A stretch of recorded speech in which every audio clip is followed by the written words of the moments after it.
Grabatzen. Egunon familia eta udaleku zaleok. Gaur ere egunon esan beharren gaude, atzo ezinezkoa izan baitzen Arantza News grabatzea. Beraz, atzoko egunari buruz hitz egingo dugu gaurkoan. Atzoko eguna oso aberatsa izan zen. Kanpoko bizita ugari izan genitu, bi zehazki. Goizean lehenengoa, Gaztezulokin aurten egin dugun hitzarmena dela eta Gaztezuloko zuzendaria den Aitor Abaroa, kazetaritza eta aldizkari bat zelan egin erakutsi zioten gazteei. Eta horretan ibili ziren. Eta besteak beste, bi lan prestatu dituzte hurrengo hilabetetan Gaztezulok argitaratuko dituna. Bat, AEK-ko ikaslei elkarrizketa bat, eta bestea, gaur gauean bizitatuko gaituen euskal musika talde famatuari elkarrizketa. Ikusi nahi duzue, tailerra nola joan da, hone beniru.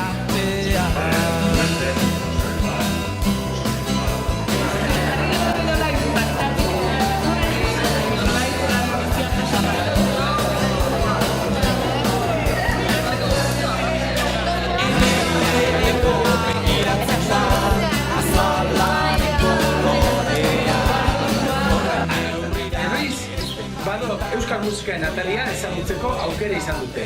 Eta ez jakin noren eskutik. Bere sortzaile eta egilearen eskutik hain zuzen. Jon Eskizabelen eskutik. Badok ataria berria egunkariak egindako euskal musikaren inguruko ataria duzue. Eta gaztea atari hau ezagutu eta erakutzeko parada izan dute. Horretaz gain, eta orain arte egin bezala, asteko zerrenda, hau da, Badokek astero igotzen duen famatuen zerrenda egiteko aukera izan dugu. Ikusi nahi duzuen nola ibili dan Jon Eskizabel gurea? Hone beti.